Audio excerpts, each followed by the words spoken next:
ഇത് മുസ്തഫ ഖാംനെയി പറഞ്ഞത് ശരിയാണെന്ന് ലോകം വിലയിരുത്തിയിരിക്കുകയാണ്. ഇറാൻ ആണെങ്കിൽ യുദ്ധം വലിയ രീതിയിൽ അഴിച്ചുവിട്ടിരിക്കുകയാണ്. ഇപ്പോൾ ട്രംപിന്റെ തലയിൽ ഇടുത്തി വീണ പോലൊരു സാഹചര്യമാണ് നിലവിൽ. ഇങ്ങനെയാണെങ്കിൽ യുദ്ധം ശരിക്കും ട്രംപിനെയും കൊണ്ടേ പോകത്തുള്ളൂ അല്ലേ? ട്രംപിനെയും കൊണ്ടേ പോകത്തുള്ളൂ എന്ന് ചോദിച്ചാൽ ട്രംപിന്റെ ജീവനുള്ള ഭീഷണി ഇതുവരെ മാറിയിട്ടില്ല എന്നുള്ളതൊരു യാഥാർത്ഥ്യമാണ്. കാരണം ഇന്നലെ മുസ്തഫ ഖാംനെയിയുടെ ഒരു പ്രസ്താവന, അത് മലയാളത്തിൽ ആദ്യം പുറത്തുവിട്ടത് നമ്മളാണ്. നമ്മുടെ ചാനലിലാണ് ആദ്യം ആ പ്രസ്താവന ലൈവായിട്ട് നമ്മൾ കൊടുത്തത്. ലൈവായിട്ടെന്ന് പറഞ്ഞാൽ അത് നടന്ന സമയത്ത് തന്നെ അതിലെ പ്രസക്ത ഭാഗങ്ങൾ വെച്ചൊരു വീഡിയോ ഇന്നലെ ചെയ്തത് നമ്മളായിരുന്നു ആദ്യം ചെയ്തത്. അപ്പോൾ അതിൽ അദ്ദേഹം പറയുന്നത്, മുസ്തഫ ഖാംനെയി പറയുന്നത് 7 മിനിറ്റ് 30 സെക്കൻഡ് ദൈർഘ്യമുള്ള വീഡിയോയിൽ ആത്യന്തികമായി ചൂണ്ടിക്കാണിക്കുന്നത് ആയത്തുള്ള അലി ഖാംനെയി എന്ന മുജ്തബയുടെ പിതാവ്, ഇറാൻ്റെ പരമോന്നത നേതാവ്, ലോകം മുഴുവനുമുള്ള ഷിയ സമൂഹത്തിൻ്റെ ആത്മീയ ആചാര്യൻ, അദ്ദേഹത്തെയും അദ്ദേഹത്തിനൊപ്പം രക്തസാക്ഷിത്വം വരിച്ചവരെയും കൊലപ്പെടുത്തിയ എല്ലാവർക്കുമെതിരെ ദൃഢമായും പ്രതികാരം ചെയ്തിരിക്കും എന്നുള്ളതായിരുന്നു മുജ്തബ ഖാംനെയിയുടെ വാക്കുകൾ. അപ്പോൾ അത് കേട്ടപ്പോൾ ഞാൻ ആദ്യം ചിന്തിച്ച ഒരു പ്രധാനപ്പെട്ട കാര്യം, എന്തുകൊണ്ടാണ് ഇത്രയും വൈകിയത് മുജ്തബ ഖാംനെയി പ്രത്യക്ഷപ്പെടാനും ഇത്രയും പ്രതികാര വാജ്ഞയോടുകൂടി പാശ്ചാത്യ ശക്തികൾക്കെതിരെ ഇത്രയും ഉറച്ച ഒരു നിലപാട് പറയാനും എന്തുകൊണ്ടാണ് മുസ്തഫ ഇത്രയും വൈകിയത്? കാരണം ആയത്തുള്ള അലി ഖാംനെയുടെ മരണത്തിന് ശേഷം ഈ പറയുന്ന വെടിനിർത്തൽ കരാർ നിലവിൽ വരുന്ന ജൂൺ 17 വരെയുള്ള ആ കാലയളവിൽ മുസ്തഫ ഖാംനെയി അങ്ങനെ പ്രത്യക്ഷപ്പെട്ടിട്ടില്ല. അദ്ദേഹം എവിടെയാണ് എന്നത് സംബന്ധിച്ച് വലിയ ആശയക്കുഴപ്പങ്ങളുണ്ടായിരുന്നു. അദ്ദേഹം കൊല്ലപ്പെട്ടു എന്ന് നമുക്കിടയിലുള്ള പല മാധ്യമങ്ങളും എഴുതുന്ന സാഹചര്യമുണ്ടായി. അദ്ദേഹത്തിന് പരിക്കേറ്റുവെന്നും അദ്ദേഹം തടവിലാണെന്നും അദ്ദേഹത്തിന് പുറത്തു വരാൻ കഴിയാത്ത വിധത്തിൽ കോമാ സ്റ്റേജിലാണെന്നും അങ്ങനെ പലതരത്തിലുള്ള അഭ്യൂഹങ്ങൾ പലരും എഴുതി തള്ളിയിരുന്നു. പക്ഷേ അന്നൊന്നും ഞാനത് വിശ്വസിച്ചില്ല. കാരണം ഞാനന്ന് ചിന്തിച്ചൊരു കാര്യം, അങ്ങനെയുണ്ട് എന്നുണ്ടെങ്കിൽ അതൊരു രക്തസാക്ഷിത്വമായിട്ട് ഇറാൻ ആചരിക്കും. അങ്ങനെ ഖാംനെയി മുജ്തബ കൊല്ലപ്പെടുന്ന കാര്യം ഒരു സാഹചര്യം ഉണ്ടെങ്കിൽ തീർച്ചയായിട്ടും അതിനുശേഷം എന്ത് എന്നത് സംബന്ധിച്ച് കൃത്യമായ ധാരണ ഇറാൻ ഉണ്ടാവും. അപ്പോൾ അതനുസരിച്ച് കാര്യങ്ങൾ പോകേണ്ടതാണ്. പക്ഷെ അതും സംഭവിക്കുന്നില്ല, ഇതും സംഭവിക്കുന്നില്ല. കുറേ അഭ്യൂഹങ്ങൾ ഇങ്ങനെ അന്തരീക്ഷത്തിൽ നിൽക്കുന്നു എന്ന വാർത്ത കണ്ടപ്പോൾ, അല്ലെങ്കിൽ അങ്ങനെ ഒരു സാഹചര്യം വിലയിരുത്തിയപ്പോൾ തന്നെ ഞാൻ കരുതിയതാണ് ഇതൊരു 1.5 വരവായിരിക്കും. വരുമ്പോൾ അതൊരു 1.5 വരവുമായിരിക്കും. അത് ഇറാൻ്റെ ഏറ്റവും വലിയ ഒരു യുദ്ധ കാഹളമായിരിക്കും ഇനി ഉണ്ടാവുക എന്ന് തന്നെ ഞാൻ കരുതിയിരുന്നു. ഏതാണ്ട് അതിന് സമാനമായ രീതിയിൽ, അത് നമ്മളൊരു വീഡിയോയിൽ പറയുകയും ചെയ്തിട്ടുണ്ട് കേട്ടോ മുമ്പ്. അപ്പോൾ അതിന് സമാനമായ രീതിയിൽ തന്നെയാണ് ഇപ്പോൾ കാര്യങ്ങൾ സംഭവിക്കുന്നത്. അതായത് ആയത്തുള്ള അലി ഖാംനെയിയുടെ ശവസംസ്കാര ചടങ്ങ് അല്ലെങ്കിൽ മൃതദേഹ സംസ്കാര ശുശ്രൂഷ ചടങ്ങുകൾ അത് എത്രയും ഗംഭീരമാക്കാമോ അത്രയും ഗംഭീരമായി തന്നെയാണ് ഇറാൻ നടത്തിയത്. അതിനിടയിലേക്ക് നിരവധി ആക്രമണങ്ങൾക്കുള്ള ശ്രമങ്ങളുണ്ടായിരുന്നു, പദ്ധതികളുണ്ടായിരുന്നു. ആ ചടങ്ങ് മറ്റ് രാജ്യങ്ങളെ 13 രാജ്യങ്ങളുടെ പ്രതിനിധികളെ ട്രംപ് ഭീഷണിപ്പെടുത്തി പിന്തിരിപ്പിച്ചു. കാരണം ഈ സമയം വളരെ സെൻസിറ്റീവായ ഒരു സമയമാണ് ഇറാനെ സംബന്ധിച്ച്. കാരണം അവിടുത്തെ ജനങ്ങൾ മുഴുവൻ വൈകാരികമായി പ്രതികരിക്കുന്ന സമയം, ഈ പറയുന്ന ചടങ്ങിൻ്റെ ഭാഗമായി അതിൻ്റെ കൂടെ നിൽക്കുന്ന സമയം, IRGCയും ഭരണകൂടവും ഒക്കെ ഈ ചടങ്ങുമായി ബന്ധപ്പെട്ട് നിൽക്കുന്നൊരു സമയമാണ്. അപ്പോൾ ആ സമയത്ത് എന്തും ചെയ്യാം എന്നുള്ളതായിരുന്നു ഈ അമേരിക്കയുടെ സ്വപ്നം. അതിനെ ഇറാൻ തകർത്തെറിഞ്ഞു. അവിടെ ഇത് ശ്രദ്ധിക്കേണ്ട കാര്യം, 100 രാജ്യങ്ങളിൽ 13 രാജ്യങ്ങൾ മാത്രമേ ഉള്ളൂ വാക്ക് കേട്ട് വരാഞ്ഞത്. അതാണ് ഞാൻ പറഞ്ഞത്. ഗംഭീരമായിട്ട് ഈ ചടങ്ങ് നടത്തി. ഇപ്പം നമുക്കിടയിലുള്ള കുറേ വർഗീയ വിഷജന്മങ്ങൾ, ഈ സംഘപരിവാറിനോടൊക്കെ ചേർന്ന് നിൽക്കുന്ന കുറേ എണ്ണങ്ങൾ ഈ പറയുന്നത് ഇറാൻ ഭീകര രാഷ്ട്രമാണ്, അവരെ കൊല്ലണം, തീർക്കണം, തിന്നണം, എന്നൊക്കെ പറയുന്നുണ്ട്. പക്ഷേ ഇന്ത്യയുടെ പ്രതിനിധി ഉണ്ടായിരുന്നു ആ കൂട്ടത്തിൽ. ഈ ഇറാനിൽ നടക്കുന്ന സംസ്കാര ചടങ്ങിൽ ഇന്ത്യൻ പ്രതിനിധിയെ ഇന്ത്യ അയച്ചു എന്ന് വാർത്തകളുണ്ടായിരുന്നു. എന്നെങ്ങനെ വാർത്ത വായിക്കാൻ വല്ല ബോധമുണ്ടോ? വെറുതെ വാട്സാപ്പ് യൂണിവേഴ്സിറ്റിയിൽ കിട്ടിയിരുന്ന് തള്ളുകയാണ്. ഇസ്ലാമിക് റിപ്പബ്ലിക് ഓഫ് ഇറാൻ, ഇസ്ലാം, കുഴപ്പമാണ്, അത് നശിക്കണം. എന്നാൽ ഇന്ത്യയുടെ ഇറാനോടുള്ള നിലപാട് എന്താണെന്ന് ഈ വിട്ടി കൂഷ്മാണ്ഡങ്ങൾക്ക് ഒരു വിവരവും ഇല്ല. എന്നിട്ട് ഇരുന്ന് തള്ളുകയാണ്. അപ്പോൾ ഈ മണ്ടന്മാർ പറയുന്ന പോലെയൊന്നുമല്ല അന്താരാഷ്ട്ര ബന്ധങ്ങൾ, ഇൻ്റർനാഷണൽ റിലേഷൻസ് എന്ന് പറയുന്നത് വർഗീയതയുടെ അടിസ്ഥാനത്തിലല്ല എന്നുള്ളത് ഈ പൊട്ടന്മാർ ആദ്യം മനസ്സിലാക്കണം. അവിടെ വർഗീയതയും മതവും ഒക്കെ പറയുന്നത് ഇസ്രായേലാണ്. ഇസ്രായേൽ കഴിഞ്ഞ ഈ അടുത്തിടയ്ക്ക് പോലും പറഞ്ഞത്, ഈ യുദ്ധത്തെ ന്യായീകരിച്ചുകൊണ്ട് പറഞ്ഞത്, ജൂതരുടെ ഉറക്കമാണ്, സമാധാനപരമായിട്ടുള്ള ഉറക്കമാണ് ഞങ്ങളുടെ ആത്യന്തികമായ ലക്ഷ്യം. അതായത് ജൂതന്മാർ മാത്രം അവിടെ ജീവിച്ചാൽ മതി, അതിൻ്റെ പേരിൽ ലോകം മുഴുവൻ ബുദ്ധിമുട്ടിലായാലും യുദ്ധത്തിലായാലും ലോകം മുഴുവൻ വിലക്കയറ്റം ഉണ്ടായാലും നെട്ടോട്ടോടി ഒരു കുഴപ്പമില്ല, ജൂതൻ ഉറങ്ങണം, ഇതാണ് അവൻ്റെ ആവശ്യം. അതനുസരിച്ച് പോകുന്ന ഇസ്രായേൽ വലിയ ആളുകളും ഇറാൻ അവരുടെ പരമാധികാരവും ആത്മാഭിമാനവും ആ രാജ്യത്തിൻ്റെ ബൗണ്ടറിക്കുള്ളിൽ അവരെന്ത് ചെയ്യണമെന്ന് തീരുമാനിക്കാനുള്ള അവരുടെ പരമാധികാരത്തിന് വേണ്ടിയിട്ടാണ് ഇറാൻ ഇക്കണ്ട യുദ്ധം മുഴുവൻ നടത്തുന്നത്. ഇറാനെ അങ്ങോട്ട് കയറി അടിച്ചതാണ്, അല്ലാണ്ട് ഇറാൻ അങ്ങോട്ട് പോയി ആക്രമിച്ചതല്ല ആരെയും. അതാദ്യം മനസ്സിലാക്കണം ഇവരൊക്കെ. ഖാംനെയിയുടെ സംസ്കാര ശുശ്രൂഷ ചടങ്ങുകൾക്ക് ലോകരാജ്യങ്ങളിൽ നിന്ന് ഭൂരിഭാഗം പ്രതിനിധികളും പങ്കെടുക്കുന്ന സാഹചര്യം നിലനിൽക്കുകയാണ്. അപ്പോൾ അങ്ങനെ അത്രയും ഗംഭീരമായി ആ ചടങ്ങ് നടത്തിയതിന് ശേഷം ഉടനെ തന്നെ മുജ്തബ രംഗത്ത് വന്നിട്ട് പറയുകയാണ് ഞങ്ങൾ പ്രതികാരം ചെയ്യും. ഇതേ സമയം ഇസ്രായേൽ ഇന്റലിജൻസ് ട്രംപിനോട് പറയാണ് അണ്ണനെ സൂക്ഷിക്കും, ലിസ്റ്റിലുണ്ട്. ഇത് രണ്ടും കൂടി ക്ലബ് ചെയ്യുമ്പോൾ ട്രംപിന് സ്വാഭാവികമായും ഭയം തോന്നും. പറഞ്ഞിട്ട് കാര്യമില്ല. കാരണം 4 അമേരിക്കൻ പ്രസിഡന്റുമാർ ചരിത്രത്തിൽ ഇന്നുവരെ കൊല്ലപ്പെട്ടിട്ടുണ്ട്. അമേരിക്കൻ പ്രസിഡന്റുമാരും കൊല്ലപ്പെട്ടിട്ടില്ല എന്ന് കരുതുന്ന ധാരണ തെറ്റാണ്. എബ്രഹാം ലിങ്കനും ജോൺ എഫ് കെന്നഡിയും ഒക്കെ കൊല്ലപ്പെട്ട അമേരിക്കൻ പ്രസിഡന്റുമാരാണ്. അപ്പോൾ അങ്ങനെ ആ പദവിയിൽ ഇരിക്കുമ്പോൾ സംഭവിച്ചില്ലെങ്കിൽ ആ പദവിയിൽ നിന്ന് ഒഴിഞ്ഞാലും ചിലപ്പോൾ സംഭവിക്കാം. കാരണം ട്രംപിനോടാണ്, ആ വ്യക്തിയോടാണ് വെല്ലുവിളി ഉള്ളത് എന്നാണ് പുറത്തു വരുന്ന വിവരം. എന്തായാലും മുജ്തബ ഖാംനെയി പറഞ്ഞ കാര്യങ്ങളിൽ പ്രധാനം നോക്കുക, ഞങ്ങൾ ജീവിച്ചിരുന്നാലും ഇല്ലെങ്കിലും രക്തസാക്ഷികളായവരുടെ രക്തത്തിന് ഞങ്ങൾ പ്രതികാരം ചെയ്യും. വൈകാതെ ലോകത്തിലെ എല്ലാ സ്വതന്ത്ര മനുഷ്യരും ഈ ദൗത്യത്തിൻ്റെ ഒരു ഭാഗം നിറവേറ്റും. ഇങ്ങനെയൊക്കെ പറയണമെങ്കിൽ അതിൻ്റെ അർത്ഥം ഇറാൻ അടങ്ങിയിരിക്കില്ല എന്ന് തന്നെയാണ്.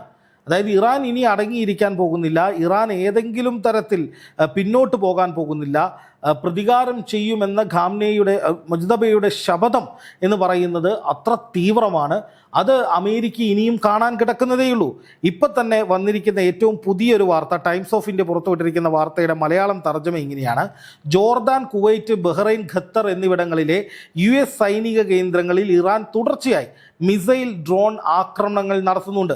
ഇറാന്റെ സ്റ്റേറ്റ് ബ്രോഡ്കാസ്റ്ററായ IRIB നടത്തിയ പ്രസ്താവന പ്രകാരം US സേന നിലയുറപ്പിച്ചിരിക്കുന്ന ജോർദാനിലെ പ്രിൻസ് ഹസൻ വ്യോമത്താവളത്തിൽ അവരുടെ എയ്റോസ്പേസ് സേന നിരവധി ബാലിസ്റ്റിക് മിസൈലുകൾ വിക്ഷേപിച്ചു.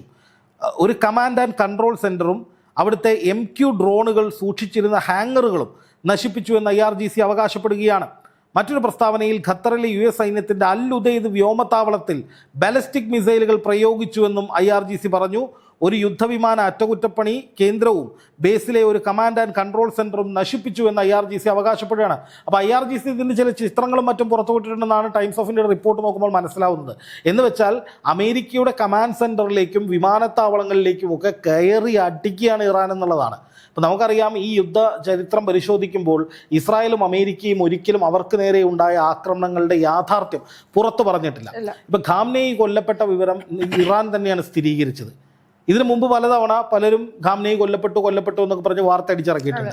പക്ഷെ അന്നൊന്നും ഇറാൻ അത് സ്ഥിരീകരിച്ചില്ല. പക്ഷേ ഇത്തവണ ആക്രമണം ഉണ്ടായപ്പോൾ ഖാംനെയി അടക്കം ഉണ്ടായിരുന്ന പ്രധാനപ്പെട്ട ഇറാനിലെ ഒരു കെട്ടിടത്തിലേക്കാണ് അറ്റാക്ക് ഉണ്ടാവുന്നത്.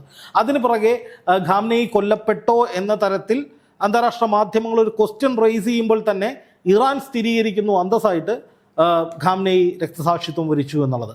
അപ്പോൾ രക്തസാക്ഷിത്വം എന്നുള്ളത് പരമപ്രധാനമാണെന്ന് കരുതുന്ന ഇറാൻ മരണത്തെ പേടിക്കുന്നില്ല, അല്ലെങ്കിൽ ഏതെങ്കിലും തരത്തിലുള്ള ആക്രമണങ്ങൾ ഉണ്ടായാൽ ഭയന്ന് പിന്മാറുന്നില്ല, അതിൻ്റെ ഭീകരതയോർത്ത് വിഷമിക്കുന്നില്ല. മറിച്ച് ഇറാൻ ചെയ്യുന്നത് ഈ വരുന്ന അറ്റാക്കുകൾക്കൊക്കെ അതേ നാണയത്തിൽ ശക്തമായി തിരിച്ചടി. ഇതാണ് ഇറാന്റെ ഒരു ലൈൻ എന്ന് പറയുന്നത്. IRGC പറയുന്നുണ്ട് രക്തത്തിന് പകരം രക്തം കൊണ്ട് തന്നെ ചോദിക്കുമെന്ന് പറയുന്നുണ്ട്. അത് വധിക്കും, കൊന്നോളയും, അതാണ് പറയുന്നത്. അപ്പോൾ അത് തന്നെയാണ് അവരുടെ ഒരു സ്റ്റൈൽ എന്ന് പറയുന്നത്, അല്ലെങ്കിൽ ഇറാന്റെ ഒരു രീതി എന്ന് പറയുന്നത് അത് തന്നെയാണ്. ഇപ്പോൾ ഖസീം സുലൈമാനി എന്ന് പറയുന്ന അവരുടെ ഒരു തലവൻ 2020 കൊലപ്പെടുത്തിയതിന് ഇപ്പോഴും പ്രതികാരം ചെയ്യും എന്ന് തന്നെയാണ് അവർ പറയുന്നത്. അതിനു വേണ്ടിയുള്ള പല നീക്കങ്ങളും നടത്തിക്കൊണ്ടിരിക്കുന്നു എന്നാണ് അവർ പറയുന്നത്. അപ്പോൾ അത് വളരെ പെട്ടെന്ന് നടപ്പാകുമോ ഇല്ലയോ, അല്ലെങ്കിൽ എന്തെങ്കിലും നടപ്പോ, അതൊക്കെ ഡിബേറ്റ് ചെയ്യേണ്ട വിഷയമാണ്. പക്ഷേ ഇപ്പോൾ ഈ അമേരിക്കയ്ക്ക് മനസ്സിലായിരിക്കുന്ന ഒരു കാര്യമെന്ന് പറയുന്നത് ഇറാൻ അടങ്ങിയിരിക്കില്ല എന്നുള്ളതാണ്. ഇപ്പം തന്നെ ഈ വാർത്തയിൽ പറഞ്ഞ, ടൈംസ് ഓഫ് ഇന്ത്യയുടെ വാർത്തയിൽ പറഞ്ഞതുപോലെ ഇത്രയും വലിയ അറ്റാക്കുകൾ ഇറാൻ നടത്തി.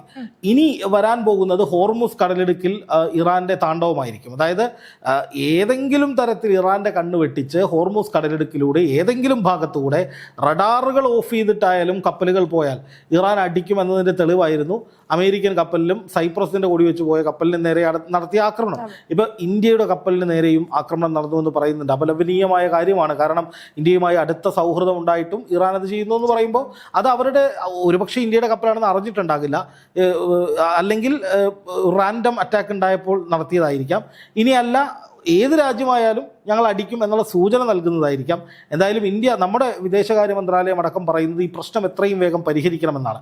അമേരിക്കയുടെ പക്ഷമോ ഇറാൻ്റെ പക്ഷമോ പിടിക്കാതെ ഇത് ഗുരുതരമായ സാഹചര്യമാണ്, എത്രയും പെട്ടെന്ന് ഇത് പരിഹരിക്കണമെന്നാണ് ഇന്ത്യ അടക്കം പറയുന്നത്. അപ്പോൾ സ്വാഭാവികമായിട്ടും ആ സമ്മർദ്ദം ആരുടെ തലയിലാണ് ചെല്ലുക?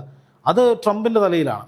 ഇപ്പോൾ ഗൾഫ് രാജ്യങ്ങളാണെങ്കിലും ട്രംപിൻ്റെ തലയിലാണ് സമ്മർദ്ദം ഇടുക. നിങ്ങൾ ഒരാൾ കാരണമാണ്, മര്യാദയ്ക്ക് കരാർ ഒപ്പിട്ട് പോയിക്കൊണ്ടിരുന്നതാണ്, പെട്ടെന്ന് നിങ്ങൾ തന്നെ വന്നിട്ട് ഇമാതിരി പണി കാണിച്ചു. ഇറാനോട് ഈ വഴിക്ക് കപ്പൽ പോകുമെന്ന് പറഞ്ഞു, എന്നിട്ട് വേറെ വഴിക്ക് കള്ളത്തരത്തിലൂടെ കപ്പൽ കൊണ്ടുപോകാൻ നോക്കി.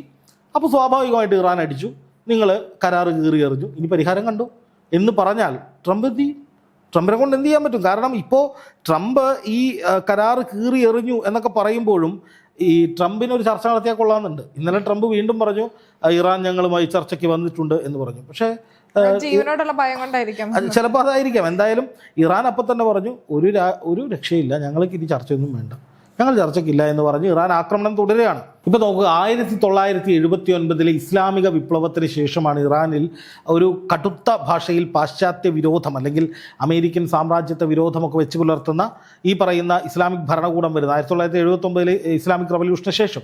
അപ്പോൾ അതിനുശേഷം സ്വീകരിക്കപ്പെട്ട നിലപാടിൽ നിന്ന് ഒരു മാറ്റവും ഇറാൻ ഉണ്ടായിട്ടില്ല ഇപ്പോഴും എന്നാണ് ഈ ഖാംനെയുടെ സംസ്കാര ചടങ്ങിന് ശേഷവും അതിന് മുമ്പുമൊക്കെയുള്ള നടപടികൾ സൂചിപ്പിക്കുന്നത്.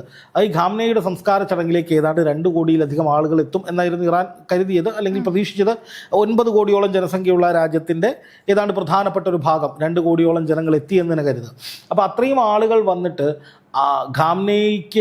ഖാംനെയുടെ രക്തസാക്ഷിത്വത്തോട് ആദരവ് പ്രഖ്യാപിക്കുന്നതിനൊപ്പം തന്നെ ഇവർ വലിയ തോതിൽ അമേരിക്കയ്ക്കെതിരെ മുദ്രാവാക്യം വിളിക്കുന്നുണ്ട്. വലിയ പ്രതിഷേധം, ട്രംപിനെ വധിക്കണമെന്ന മുദ്രാവാക്യം ഒക്കെ അതിൽ മുഴങ്ങി കേട്ടു. ഈ രക്തത്തിന് പകരം ചോദിക്കണമെന്ന് അവർ പറയുകയാണ്. അപ്പോൾ അതൊന്നും വെറുതെ ആയിരുന്നില്ല. ഇപ്പം ഈ വന്ന ജനങ്ങളും ഈ നടത്തിയ മുദ്രാവാക്യവും ഒക്കെ ചീള് കേസ് എന്ന നിലയിലാണ് അമേരിക്കൻ മാധ്യമങ്ങൾ ഉൾപ്പെടെ വിലയിരുത്തുന്നത്. ഇപ്പോൾ ട്രംപ് ആയാൽ പോലും അതൊക്കെ വെറും ഷോ ഓഫ് ആണെന്ന മട്ടിലാണ് പിന്നെയും ഇറാനെ അടിച്ചുകൊണ്ടിരിക്കുന്നത്. പക്ഷേ ഇപ്പോൾ ആക്രമണങ്ങൾ രൂക്ഷമായതോടെ കണ്ണിന് കണ്ണ് പല്ലിന് പല്ല് എന്ന ട്രെൻഡിൽ എന്ന രീതിയിൽ ശക്തമായ തിരിച്ചടി ട്രംപ് കൊടുക്കാൻ തുടങ്ങിയതോടുകൂടി രക്ഷയില്ലാത്ത ഇറാൻ ട്രംപിന് കൊടുക്കാൻ തുടങ്ങിയതോടുകൂടി ഒരു രക്ഷയുമില്ലാത്ത അവസ്ഥയിലേക്ക് ട്രംപ് മാറുകയാണ്. കാരണം ഈ പറയുന്ന മുദ്രാവാക്യം വിളികൾ, ഇറാൻ ജനതയുടെ ഐക്യം, മുജ്തബയുടെ പ്രതികാരം ചെയ്യുമെന്ന മുജ്തബയുടെ മുന്നറിയിപ്പ്, ഇറാൻ IRGC, ഇപ്പോൾ IRGC അവിടെ എല്ലാ കാര്യങ്ങളും തീരുമാനിക്കുന്നത്. IRGC എന്ന ഏറ്റവും വലിയ ഫോഴ്സിൻ്റെ കയ്യിലേക്ക്, പവർഫുൾ ഫോഴ്സിൻ്റെ കയ്യിലേക്ക് എല്ലാ കാര്യങ്ങളും എത്തിയിരിക്കുകയാണ്. അപ്പോൾ അവരുടെ വെല്ലുവിളി ഇതൊന്നും വെറുതെ ആയിരുന്നില്ല, ഇതൊക്കെ കൃത്യമായ ലക്ഷ്യങ്ങളോട് കൂടിയുള്ളതാണ് എന്ന് ട്രംപിന് ബോധ്യപ്പെടുന്ന നിലയിലേക്ക് കാര്യങ്ങൾ മാറി എന്നുള്ളതാണ് അതിൻ്റെ ഏറ്റവും പ്രധാനപ്പെട്ട കാര്യം. എന്ന് മാത്രമല്ല, തീവ്ര ദേശീയതയിൽ ഊന്നിക്കൊണ്ടുള്ള ഒരു വലിയ പ്രതികാരത്തിൻ്റെ ഒരു നീക്കമാണ് നടക്കാൻ പോകുന്നത്. അപ്പോൾ ഇനിയും കപ്പലുകൾ തകർക്കപ്പെടും. അമേരിക്കൻ സൈനിക കേന്ദ്രങ്ങൾക്ക് നേരെ ഇനിയും ആക്രമണം ഉണ്ടാകും. പ്രത്യേകിച്ച് ഇറാൻ്റെ ഡ്രോണുകൾ, മിസൈലുകൾ ഒക്കെ കൂടുതലായി രംഗപ്രവേശം ചെയ്യും. ഇസ്രായേലിലേക്കും അധികം വൈകാതെ ആക്രമണം ഉണ്ടാകുമെന്ന് തന്നെയാണ് ഞാൻ മനസ്സിലാക്കുന്നത്.